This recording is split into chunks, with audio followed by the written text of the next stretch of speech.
Shalom, bagaimana keadaan Bapak, Ibu, dan Saudara sekalian? Saya harap Anda semua dalam keadaan sehat. Mari kita akan merenungkan tentang, hai maut, di manakah sengatmu? Nah, saudara, kematian adalah suatu fakta yang tak dapat dihindari. Dia melekat pada kehidupan ini. Siapa saja yang hidup pasti akan mati, kecuali Henokh dalam Ibrani 11 ayat 5 dan Elia dalam 2 Raja-Raja 2 ayat 11 Anda bisa baca. Yesus sendiri harus mati demi menaati kehendak Allah. Tapi pada hari ketiga Yesus bangkit.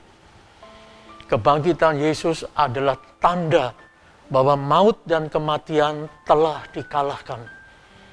Itu sebabnya Paulus berkata dalam 1 Korintus 15 ayat 55, hai maut, di manakah kemenanganmu? Hai maut, di manakah sengatmu?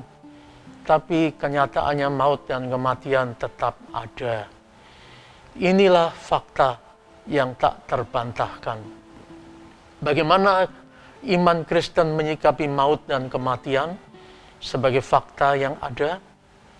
Untuk itu kita akan belajar dari Paulus melalui 1 Tesalonika 4 ayat 13 sampai 18. Ada beberapa hal yang perlu kita resapi dan hayati dalam iman kita, yaitu yang pertama, rupa-rupanya jemaat di Tesalonika waktu itu bertanya, apakah ada kehidupan sesudah kematian? Dan bagaimana wujud keberadaannya? Bukankah itu juga pertanyaan kita saat ini? Menjawab hal ini, Paulus berkata dalam ayat 13, selanjutnya kami tidak mau saudara-saudara bahwa kamu tidak mengetahui tentang mereka yang meninggal, supaya kamu jangan berduka cita seperti orang-orang yang tidak mempunyai pengharapan. Dalam hal ini, Paulus ingin berkata bahwa mereka yang sudah mati sebelum kedatangan Kristus tidak hilang dan tidak raib dimakan oleh bumi atau api. Mereka juga tidak hilang begitu saja tanpa makna dan tanpa bekas. Mereka tetap ada.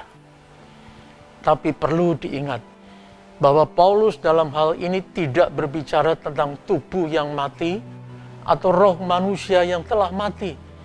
Tapi Paulus ingin menekankan bahwa yang telah mati itu tetap ada, tidak raib. Kehidupan ini tidak habis atau tidak berhenti karena kematian. Sebab kita mempunyai pengharapan dalam Kristus yang menang atas kematian. Yang kedua, Paulus mengajak jemaat Tesalonika untuk memandang kepada kematian dan kebangkitan kembali Yesus dari antara orang mati. Poin ini menjadi dasar pijak yang kuat untuk memahami maut dan kematian.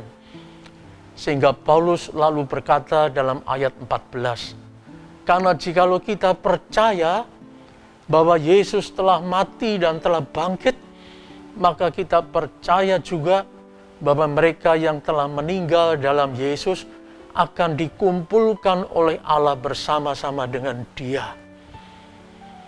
Perhatikanlah, dalam ayat ini Paulus tidak menyebutkan bagaimana cara matinya seseorang dan apakah jenazahnya dikuburkan atau dikremasi.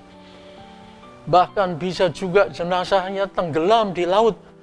Ada pula yang hancur berserakan karena bom. Tapi yang penting bahwa mereka yang meninggal dalam imannya kepada Yesus, tentu Allah akan mengumpulkan mereka bersama Yesus. Di mana itu? Tentu di rumah Bapa di sorga.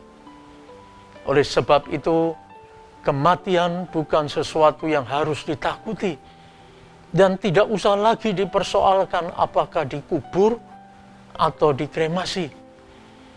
Karena kematian adalah langkah untuk bersatu dengan Yesus Sang Penebus di sorga. Karena Yesus pergi ke rumah Bapa menyediakan tempat bagi orang percaya. Yohanes 14 ayat 3, termasuk Anda dan saya. Yang ketiga, selanjutnya Paulus berbicara dalam ayat 16 tentang parousia, yaitu kedatangan kembali Yesus sebagai Tuhan.